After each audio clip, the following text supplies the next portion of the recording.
It was the best summer in years, for the world, and for me.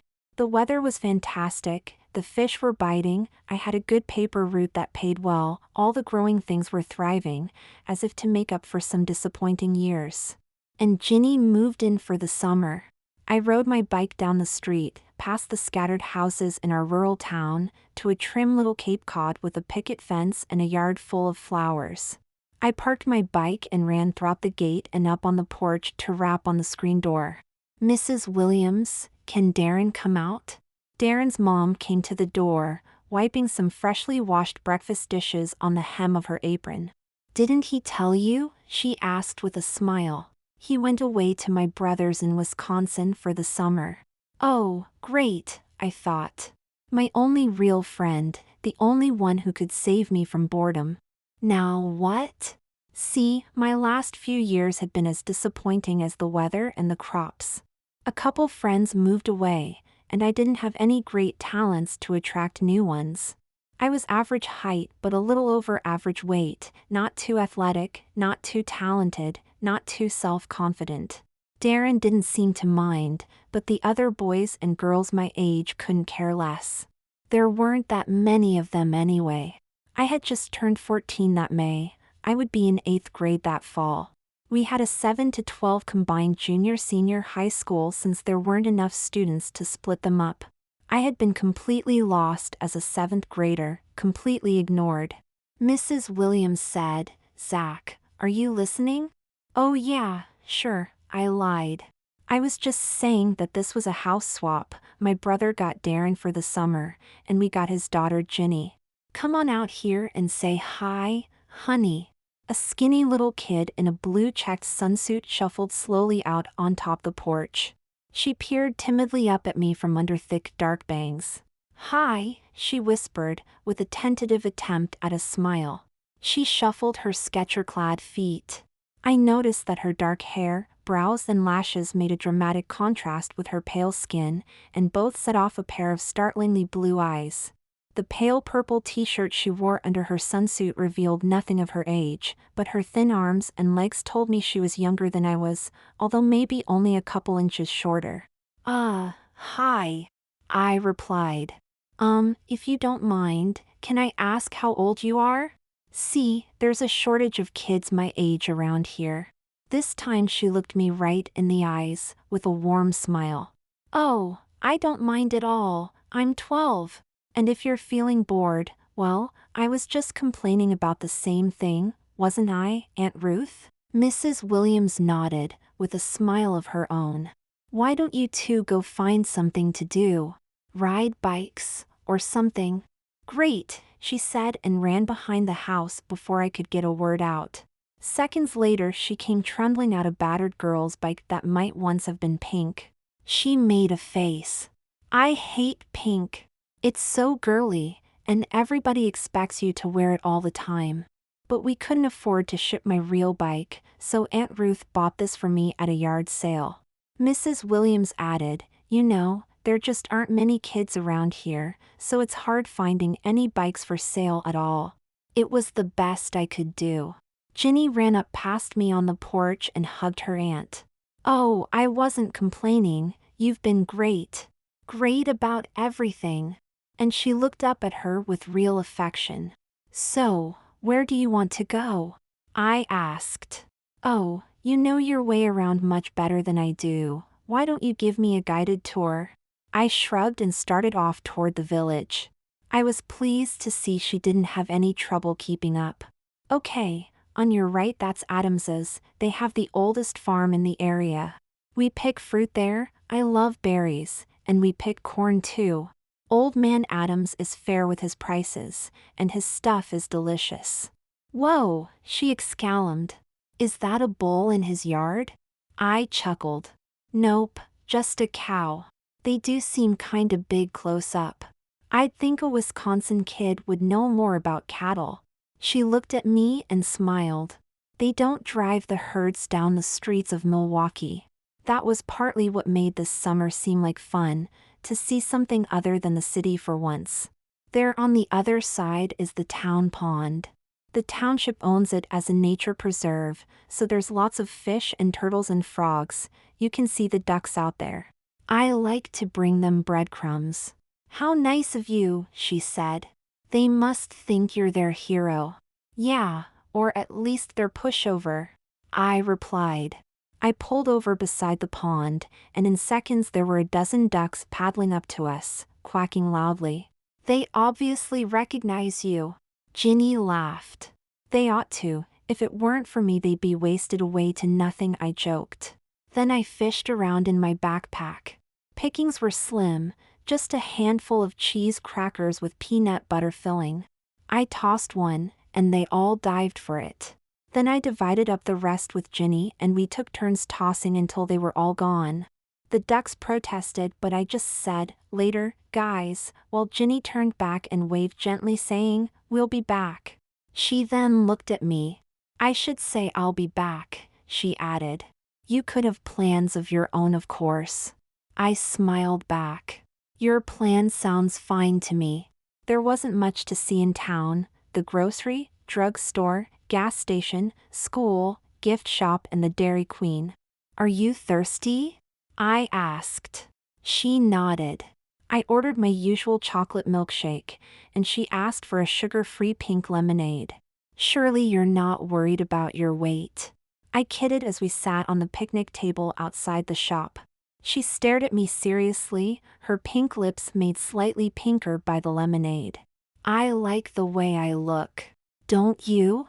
Do I really seem too thin?" We had been having a nice day and now I'd hurt her feelings. "Oh no, you're just fine, that's all I wanted to say," I blurted. But she seemed thoughtful and silent all the way back to her summer home. I had an inspiration. "Would you like to come with me on my paper route tomorrow morning? If you want to see the area, it's the best way possible. Almost everybody around here gets the post. Of course we'll have to get up early."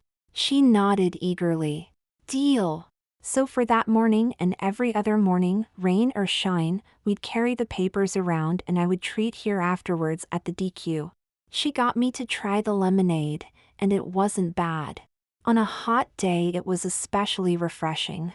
I didn't want to disappoint her, and it was one little thing I could do, sharing that drink. We often went to feed the ducks in the afternoon. Once a toad hopped out of the nearby weeds. They like damp areas. I picked it up and showed her. It was not big and scary, just a little brownish-green amphibian. She was fascinated. Her eyes got big as she leaned over my hands to look at it. "Can I hold it?" she asked. Quietly I nodded and placed it in her cupped hands. But then the toad must have been frightened by the sudden movement, and it ejected a greenish-yellow liquid onto Ginny's white tank top.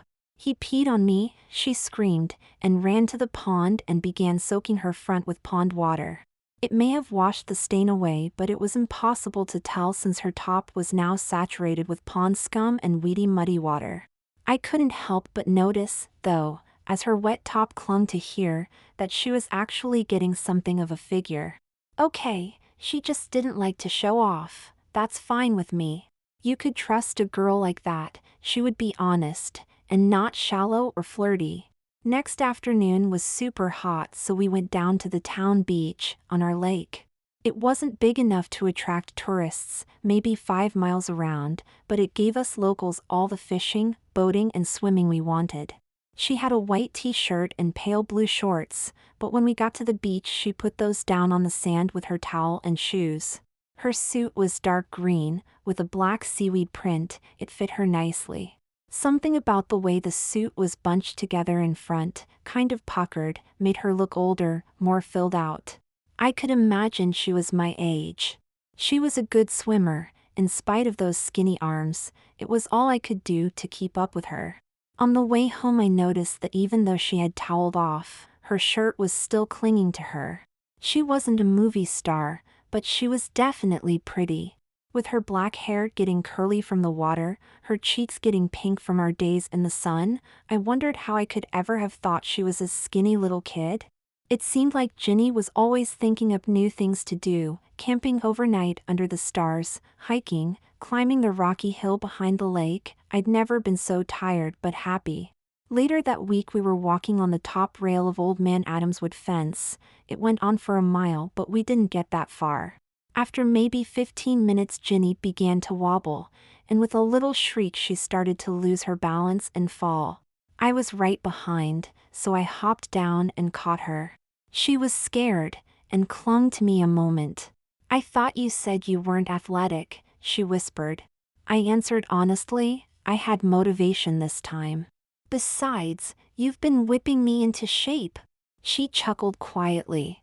"Good thing, too, or I'd be all over splinters and bruises." Toward the end of July, on an impulse, we bought some splint baskets from Farmer Adams and went to pick cherries. He said to take a ladder, but Ginny would rather climb, so I said I would too. "You didn't buy the fruit, just the basket to put it in. It was easier that way, no weighing, and however much you could stuff in your basket was yours to keep, all for a fair price." People who returned the empty baskets a week later would get some change back, too. Ginny wasn't wearing climbing clothes. She had a denim skirt, blue low-cut sneakers, a red top. She tied the shirt tails in a knot around her waist, and a red bandana worn like a scarf. She scampered up the first big tree we came to, and I followed. Being smaller and lighter, she had an easier time of it. She turned around to tease me. "Come on, slow poke. The good ones are all up here." But as she continued climbing, I couldn't help but notice that she was offering occasional glimpses of her panties as she climbed. I am not a pervert or a lecher, but I couldn't help noticing that they had a pattern of blue bunnies. Since she climbed higher than I could go, in tree after tree, I spent most of that day caught between curiosity and embarrassment. That evening we had a pitting party around the kitchen table at her place. Some of the fruits of our labors would go for jam and preserves, some would be frozen, and the rest was fair game for young appetites. We stuffed pitted cherries into each other's mouths, laughing, getting thoroughly smeared with red sticky juice. A couple weeks later, my neighbor loaned us his old aluminum canoe and paddles, and we went out on the lake. We planned to find a secluded beach, swim, maybe cook some kielbasa, and come back. It started out a beautiful day, but summer storms can spring up unexpectedly, and one did. The sky turned a sickly green color, like a bruised peach. The breeze stopped, and everything was suddenly still. "What's wrong?" Ginny asked. "The world feels strange somehow." "Storm coming," I replied. Suddenly a fierce cold wind whipped up. "No time to head back for shore, go to that nearest island." I pointed with my paddle. Lightning crackled in the west. 5 seconds later, a huge boom of thunder shook the water. Ginny started to sob. "We're in a metal boat. We'll get fried like fish." "It's still a mile away, so just paddle hard, we'll make it," sounding braver than I felt. We got just to the island as the first big drops of rain began pelting us, stinging like hail. I jumped out into the shallow water and carefully pulled her and the canoe into shore. "Just stay still a second, okay? Now keep balanced. Just come forward over the bow. That's it, good." But as we pulled the canoe away from the lapping waves, the lightning and rain intensified. I led us to a shelf of rock that tidled away from the wind, and we sheltered there, shivering in the wet and wind. "I brought a towel in case we went swimming," she said, teeth chattering. "Good. But save part of it at least until the rain is done, or we'll just be wet again." I pried a large triangular piece of rock loose from the ground. At the very edge of our protected area, I dug a hole with my new tool and lined it with other stones, like a bowl. On 2 sides I dug a vent for air to get in and out. Then I ran out into the rain, pulling my shirt halfway over my head to keep the water out of my eyes. I found a sheltered birch copse with some dry bark and twigs, and also some deadfall. I stripped to the waist, brought these gleanings back under my shirt, hoping they were not getting too damp. I made a loose bed of bark in my fire pit, laying the pieces at an angle over each other to let in the air. Then came the twigs, some more bark, and finally some small pieces of wood. I put larger pieces and some more small ones under our stone shelter in hopes that they would be useful in a few moments. Then I produced the butane firelighter from my backpack. "Ta-da!" I announced cheerfully, but Ginny still seemed woeful, huddled up into a shivering ball. I carefully lit the lowest level of the fire and sheltered it from wind and rain as best I could. It caught as only dry birch can. Quickly I added more pieces, and soon the fire was as hot and comforting as it could be, for its size. I had no sticks for roasting the meat. I had hoped to cut some, but had no desire to run back out in the storm to do so now. I did have a lockback knife, which we used to cut the kielbasa from its wrapper and then into portions. I slipped the blade into the side of each portion and turned it as well as I could, only losing one to the fire. We ate eagerly, even though it burned our mouths. "You know, I hear that stranded travelers can conserve body heat by coming close together, very close," I said. She looked at me with a mischievous gleam in her eye. "Okay, mister, just this close and no more," and she did snuggle up right next to me, which is all I had meant to suggest anyway.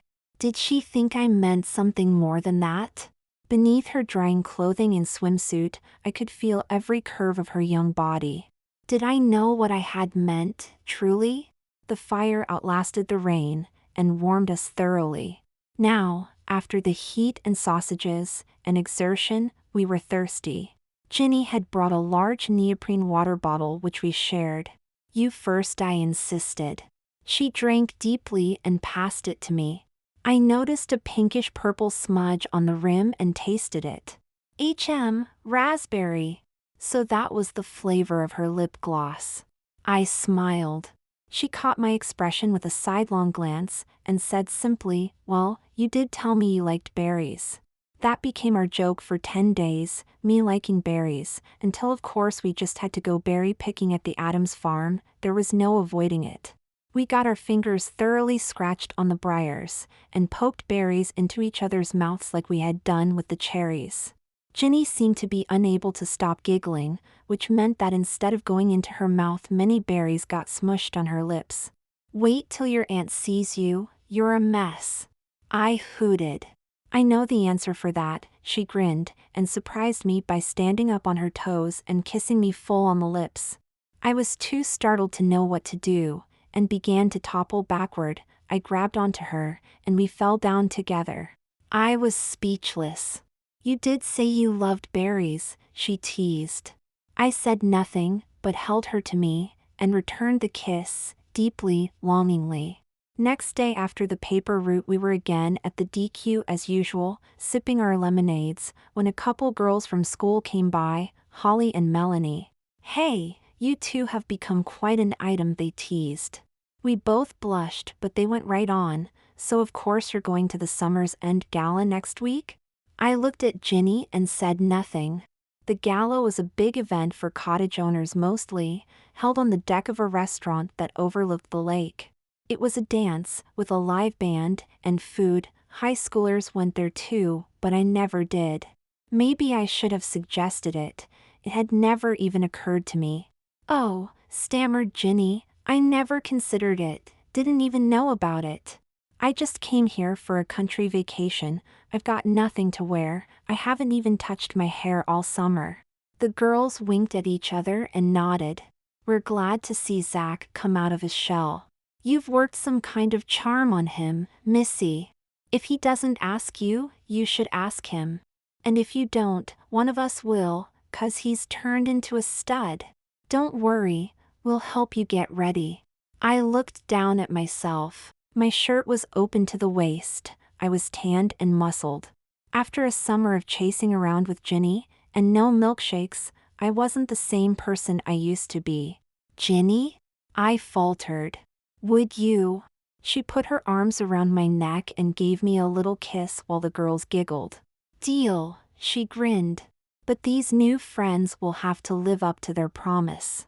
"Is there actually a mall nearby?" Holly said if nearby means a mere 50 miles distant, then yes. We don't go that far except for serious business. But this would qualify. They arranged to pick her up the day before the gala, for shopping and a makeover. That evening when we got ready to go to our separate homes, she clutched my hand. "I'm nervous," she said. I'm a stranger here. What if I stand out like a sore thumb? What if I make you look bad? I'm a tomboy, not used to dress up. I hugged her and said not to worry. If people couldn't deal with the most gorgeous tomboy ever seen in the township, that was their problem. My part was easy. I just visited Joe the barber and got my ears lowered, and washed and ironed a white shirt and black pants, and polished my shoes. But when I went over to Ginny's house the day before the gala, she was a wreck. She was visibly shaking. "I can't do this," she gasped. Lightning and shipwreck and falling off fences is one thing, but this is something else again. She clutched my arm as if to steady herself. "Do you know how long it's been since I wore heels?" "No clue," I confessed. "Forever," she moaned. She sniffed and rubbed her eyes. "None of that, you'll smear your mascara." I kidded. She shuddered. "That comes later on today, too. And who know what else? Waist nippers?" I shook my head. "You're perfect. Any slimmer would be gilding the lily." The girls pulled up, waving out the windows of a van Holly's mom was driving. Ginny looked glumly at me again, then over her shoulder at her aunt. "See ya," was all she said, as she trotted to the driveway. I called out to the girls, "Why the van? Is there a crowd with you?" They laughed and said no, we need the room for all the gear we're going to buy. "See you back here at 9, after the mall closes." I went back in the house and sat at the kitchen table. Mrs. Williams brought me out a dish of cherries and cream. As I slowly tasted it, mulling over what was happening, she said to me, "You know, Zach, this really is a trauma for Ginny. She's never once done anything like this in her life. It's just not her style. She's worn heels maybe twice before in her life." I nodded. "What I'm trying to say is, please be kind to her. Don't crack jokes, okay? She's been like a friend to you this summer, but tomorrow she's something more, a girl, trying to be pretty and sophisticated. If you can, let her feel she's succeeded." I saw concern on her face, so I answered, "Don't worry, ma'am, we'll sit out most of the dances. I'm not part of that scene either." And I would never hurt her feelings, I hope. Remembering that first afternoon at the DQ.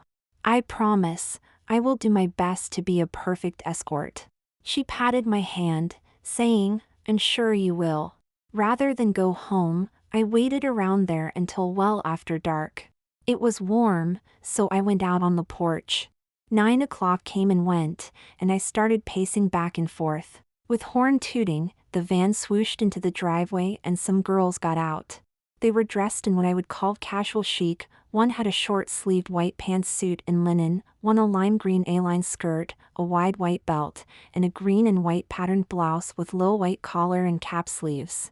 The third wore a powder blue top, with eyelet trim, sleeves off the shoulder, and an embroidery-trimmed V cutout below the neckline. Her white pants were flare-styled, and a light fabric that stirred in the breeze. Small circlets of light blue, inside larger circlets of white, dangled from her ears. And a similar ornament hung by a chain upon her chest. Her white sandals had heels, maybe 2 inches high, and she walked in them with perfect poise. It was Ginny. I had not recognized her at first because she seemed to have grown instant hair. There were ringlets hanging down the sides of her face, framing her eyes, and a chignon on her head. The 3 girls were laughing and chattering together and seemed to have a lot to say to each other, but finally Holly said, "Hey up there. So, what do you think?" "She's stunning," I said, a word I had never used before in my life. But I thought this was a formal event. They all giggled at that. "Oh, these are just extras. The real duds are in the van. Give us a hand, will you?" They opened the back door and I hauled out several large and small boxes, and something on a hanger inside an opaque garment bag. I also got to carry a purple plastic case with a white handle, very mysterious looking to me, a new makeup kit, I discovered later. As I tottered up the stairs, I took a closer look at Ginny. Her eyes seemed larger, glowing and deep. Her face and cheeks bloomed with health, Her lips looked tender and her smile radiant. "Do I still look like me?" she asked timidly. "Yes, only more so," I replied. "It's like all your natural prettiness has just been emphasized." She brushed my cheek with her lips. "You're so sweet, Zach," she whispered. I showed up early the next morning, with a corsage. I didn't know what the flowers were, but the gift shop owner who had a small floral business said they would match an outfit in lilac color, which is what I had been told to expect. I had my mom drive me to Ginny's so I wouldn't get dusty or wrinkled, and from there she would drive me to the gala. While she waited in the drive, I walked up the steps, uncomfortable in my good shoes, and rapped on the screen door. Mrs. Williams came to the door, smiled, and without a word just opened it up for her niece to exit. I swear I've never seen anything so beautiful. She had a mesh netting in her hair with beading in it, and that glimmer was matched by her crystal earrings and a crystal pendant dangling at her throat. Her gown was strapless, showing off her lovely slender shoulders. It had a purplish and silver brocade bodice with a high waist, and a narrow drapery of skirt with an uneven hem and a deeper silver tint with threads of purple making an abstract theme. Her silver strap heels had to be at least 4 inches, but she moved with perfect grace. If you ever saw Jennifer Connelly in the movies, she was like that, only with deep blue eyes. I couldn't say anything, but just stepped forward and asked her where to pin the corsage. There wasn't much spare room, with that gown's design. Her aunt smiled and stepped forward to help. She was even armed with a few straight pins. The spray of flowers rose in a gentle arc toward her left shoulder. As I struggled with the flowers, I realized that this was the first time I had ever touched a girl's breast. I also realized that it was just as supple and responsive as I had ever dreamed it would be. Her lips were their usual berry color, but deeper. I touched them gently. "Do you still taste like berries?" I asked. She smiled, but it wasn't her mischievous tomboy smile, it had changed somehow. "You'll have to try a taste later and find out," she murmured. I hooked my elbow into hers and led her to the car. We sat together in the back seat while Mom frequently pretended to adjust the rearview mirror just so she could have a better look. She seemed so happy. She never told me I should have a social life, but it seemed that she had been waiting for just this moment. We arrived just as the band was starting to play. Maybe I was self-conscious, but it seemed like everybody stopped what they were doing just to look at us. People were whispering to each other, and even pointing. I knew I was not the topic of their conversation. I led Ginny onto the dance floor and whispered in her ear, "I am just going to shuffle my feet so I don't step on yours. Try to play along, okay? Then we can sit out a few." But she seemed to be a natural dancer. Every nudge from me, every nuance, and she responded, light and airy, as if I were really leading and she following. We danced the whole first set before stopping for breath. Over at the punch bowl we met our new friends. "Whoa, you said you were afraid of heels. You must be a quick learner, kiddo," quipped Holly. Ginny looked down and blushed, her ringlets bouncing. "Somehow I feel like this is my perfect moment," she said quietly. The night flew by. I often was able to hold her close as we danced. She seemed so much more mature and self-confident than the shivering kid I had sheltered on the island. Maybe it was the magic of the evening, but I could swear that she was at least my age now. Soon it was time for the last dance. As we started out onto the floor, she laid her head on my shoulder and whispered, "I hate to just let it end like this. Can we go outside?" Silently, while others danced, we made our way to the terrace overlooking the lake. She looked up at me, stars in her eyes. "You do like me, don't you?" she said simply. "I can tell by how you feel when we dance." I couldn't seem to answer directly. Instead, I asked a question of my own. "Are you ever coming back here again?" "I hope so," she replied. "Oh dear God, I hope so."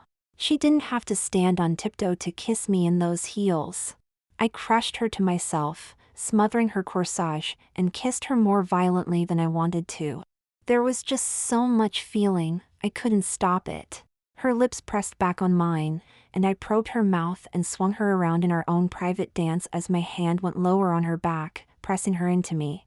We bumped the rail of the terrace and came up short. The music had stopped.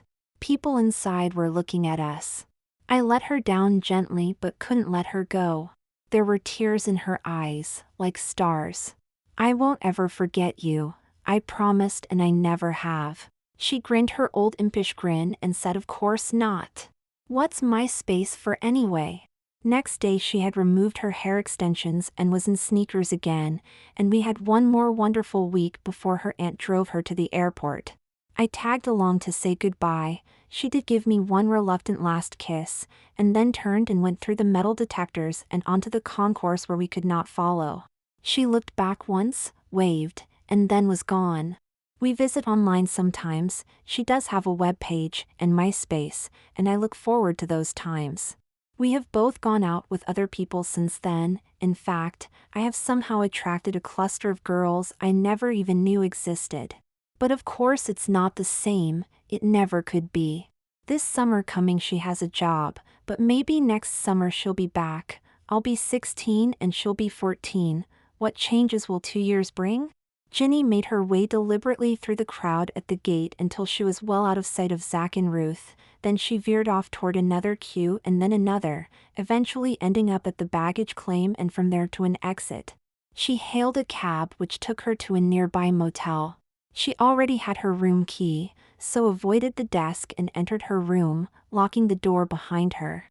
She drew the drapes. Facing a full-length mirror, she disrobed, jacket, blouse, skirt, loafers, then her watch and earrings, and finally her molded microfiber bra and those cute blue bunny panties.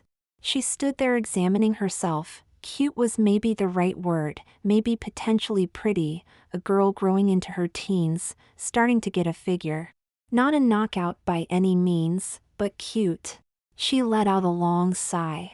It had been so hard, such a challenge to face those girls on their shopping spree at the mall. Of course they were going to want to help her choose clothes, and that meant going into the changing booth together. In the name of fun, they would be giving her the once-over. She ran her hands over her body appraisingly. She had passed muster. Now she unzipped her duffel and retrieved some cotton swabs and a bottle of liquid. Lifting up her right breast, size A, she began to work underneath it, rubbing the liquid up and around. Slowly she worked up higher and higher. She disposed of that swab and got another, cupping her breast in her free hand. How Zach had enjoyed dancing close together and embracing her. She gave a little squeeze, sighed again, and began swabbing up and around higher and higher until her breast detached itself into her hand. She washed and dried it, placed it on the bed and repeated the process on the left side. Now the figure in the mirror was completely flat-chested, with some gooey scraps clinging to her front.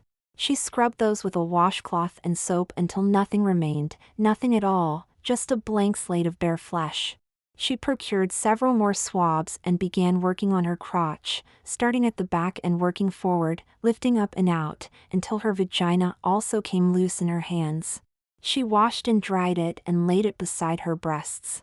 Now she was Darren, hairless, skinnier than usual Darren, with a girl's face and hair. And fingernails. He began to apply nail polish remover, thought better of it, trimmed the nails as close as possible, and then finished removing the gel coat of polish. It had started out as a dare and a joke of sorts. He and his mom had been concerned about Zach, drifting away from society, doomed to be a lonely outsider. Maybe if people could see he had a girlfriend, they'd be more accepting, his mom had said. Darren had nodded. It made sense, it was expected at 14, it made you part of the club in a way. And somehow when girls saw that you were with someone, they took notice and got more interested themselves. Why? Who could understand the mind of a woman? But his cousins would not want to run the risk of either ending up in a permanent relationship with somebody they didn't know well, or getting caught manipulating the innocent boy. He didn't dare ask any girls he knew since they might tell their friends and then Zach would be embarrassed and more lonely than ever. "Honey, you know I go along with your little hobby?" She nodded to the guest room upstairs, where the closet and dresser were filled with girls' clothes, his clothes. His mom was great about it, and helped him keep the secret from the rest of the world. "Aw, Mom, I could never make it work." "And then what?" "He'd hate me, want to kill me." "Not if we do it up right," she mused thoughtfully. So they created the persona of Ginny, getting a new email address and then a MySpace and website, months before anything would happen, all very natural seeming just in case anybody investigated. The usual pictures would have to come later, when Ginny was ready to greet the world. They let his brown hair grow long and shaggy, and then braided it in back into a tight rat tail. They let his fingernails grow as long as they dared. They found a website about practicing a feminine voice, and worked a half hour on that every night. They began reading Elle and Marie Claire and other magazines, getting beauty and fashion tips and following them. He took better care of his hands, using an emery board and orange stick. He had his teeth cleaned and whitened. He used defoliants, astringents, and moisturizers. He began practicing walking in heels. "Your body is the wrong shape," his mom opined one day. "What do you mean? I work out all the time." "Well, we need to change your workout, less strength training, more aerobics, for a leaner, more slender look, and something must be done about your waist and butt." "I'm not fat." "No, but you have no real waist. You go straight up and down in the middle, like a boy." So they hunted out exercises designed to trim those spots, the side of the waist, and arms and legs. Tricep pulls actually made his biceps seem slimmer. Standing on tiptoe repeatedly seemed to lift and firm his butt. It was May and summer was coming soon. His mom shook her head. "We need to do more." She sewed padding discreetly into the rear of every pair of panties, a patch on each side about the size and shape of a third of a small melon. They were feathered at the edge so that the seam was not obvious. Then she wrapped his middle in plastic wrap and placed him in a waist cincher while he did his slimming exercises. It was misery, but it did give him a waist, as he sweated off those remaining inches. Being water weight, it quickly came back, so he had to go through the same routine every night, even during the summer. Finally, school was out. They shaped and trimmed his nails, and gave them a clear coat of lacquer, with a top coat of clear lavender color, then the toes got the same treatment. He was shaved all over, and waxed, then shaved again with a fresh razor under the arms and again around his lip and chin. Moisturizer was applied, and his mom nodded her approval. Now she got to work on his face, plucking and shaping his brows, dyeing them black, applying permanent black lashes and trimming them back from a glamorous length to one more suitable for a sixth grader. A thin stroke of midnight blue liner helped conceal the seam of the lashes and define his eyes. Black waterproof mascara lengthened his lashes and made them appear fuller. They did not overdo, since they wanted a natural look. He used concealer under his eyes and in the crease beside his mouth, then dabbed on a foundation that carefully matched his skin tone. This was also gently brushed into a blended look below his neck, so it would look completely natural. A little Bond Bell blusher on the cheeks and some clear berry-colored gloss on the lips, and Ginny was almost ready. Mom first dyed his hair a glossy black, and then cut and styled it. She got him some trainer-sized bras, in molded microfiber, but augmented them with foam pads. With those, a gaff and the padded panties, he looked like any 12-year-old girl now. It would take some maintenance, not only the waist, but the skin condition and especially keeping a close eye on any areas that might need shaving. But it was so worth it.